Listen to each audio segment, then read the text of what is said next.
Berikut tanya jawab mengenai vaksin Sinovac yang merupakan vaksin COVID-19 yang diproduksi oleh Cina dan pemerintah Indonesia telah mengimpornya dalam jumlah yang cukup besar.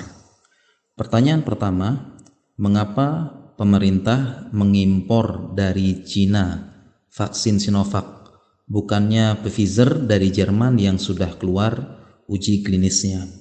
Jawabannya, alasan yang pertama perlu diketahui bahwa vaksin ini butuh tempat penyimpanan. Vaksin dari Jerman, Pfizer, itu harus disimpan dengan suhu di bawah 70 derajat, minus 70 derajat.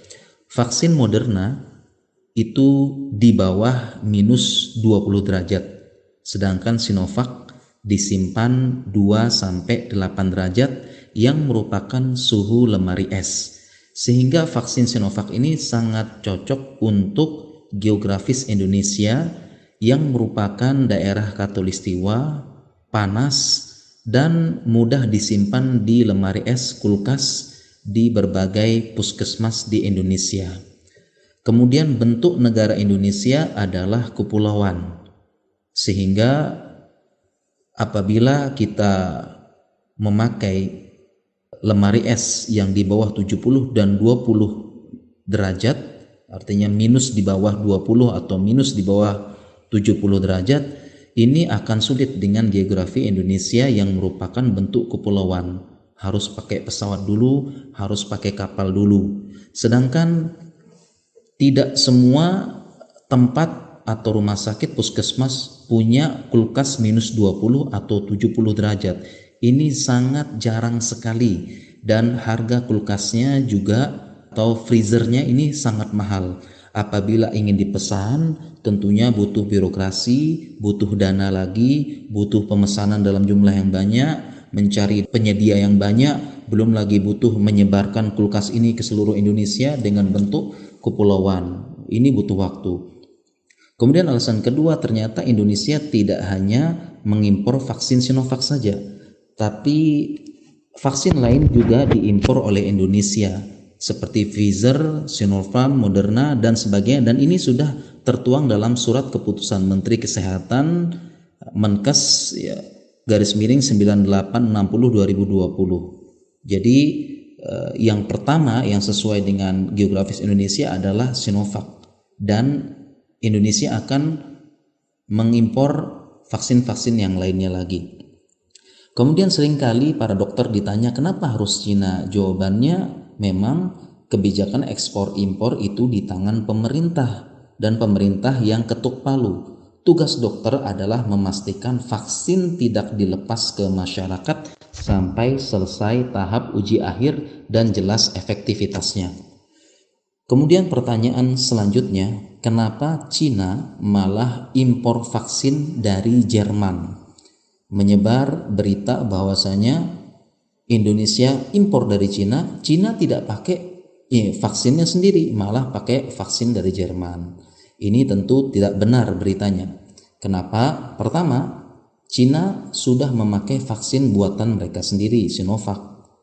Kemudian yang kedua, impor vaksin dari Jerman untuk keperluan penelitian kerjasama akademik. Kemudian yang ketiga, beberapa daerah Cina sangat dingin, sampai minus di bawah 0 derajat, sehingga cocok dengan suhu vaksin dari Jerman. Kemudian yang keempat, ada info bahwa Cina membeli untuk dijual kembali dan untuk kebutuhan bisnis. Kemudian pertanyaan selanjutnya, kenapa uji cobanya di Indonesia? Apakah kita menjadi kelinci percobaan Cina? Jawabannya tidak. Negara-negara lain yang memesan vaksin Sinovac dari Cina seperti Turki, Brazil, Chili juga melakukan uji coba dulu di negara masing-masing. Kenapa? Karena setiap ras, bangsa itu berbeda-beda genetik dan respon tubuhnya terhadap vaksin, sehingga setiap negara pasti melakukan uji coba dulu di negara masing-masing sebelum memesan vaksin. Oke, di Cina sudah, tapi beda Cina dengan Indonesia, ras, genetik, dan respon tubuhnya, sehingga perlu uji coba dulu dengan aturan yang jelas, konsekuensi yang jelas, ya, dan dilakukan pada para sukarelawan dan tidak boleh dipaksa. Kemudian lalu bagaimana efektivitas vaksin Sinovac? Jawabannya, untuk di Indonesia kita tunggu hasilnya. Kita tunggu hasil uji coba tahap akhir di Indonesia, dan lebih baik kita berdoa agar hasilnya baik, efektivitasnya baik, daripada kita hanya mengeluh. Dan negara Turki sudah mengeluarkan hasil uji efektivitasnya dan muncul angka 91,25%. Ya, meskipun ada info bahwasanya sampelnya tidak terlalu banyak, ya, tapi setidaknya memberikan gambaran efektivitas vaksin Sinovac. Kita berdoa saja semoga Indonesia vaksin Sinovac ini efektivitasnya cukup tinggi. Kemudian pertanyaan selanjutnya, apakah vaksin COVID berbahaya? Jawabannya tentu tidak. Karena sudah dilakukan uji coba dan tidak akan dilepas oleh ilmuwan dan para dokter apabila belum jelas keamanannya, efektivitasnya. Dan Indonesia punya BPOM yang akan mengawasi, tidak akan dilepas apabila berbahaya.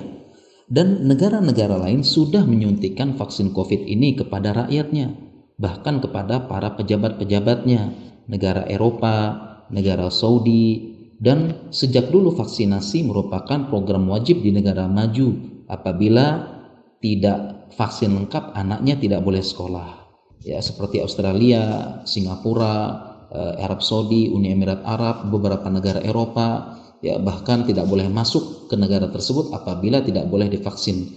Dan umat Islam pun diwajibkan vaksinasi meningitis ketika haji dan umroh, karena dahulu meningitis menjadi wabah yang momok, menakutkan di Timur Tengah dan sebagian negara Afrika. 1000 jamaah haji meninggal saat itu. Berdasarkan pengalaman ini, Arab Saudi mewajibkan vaksin haji dan umroh. Mungkin demikian penjelasan dari kami, semoga bermanfaat.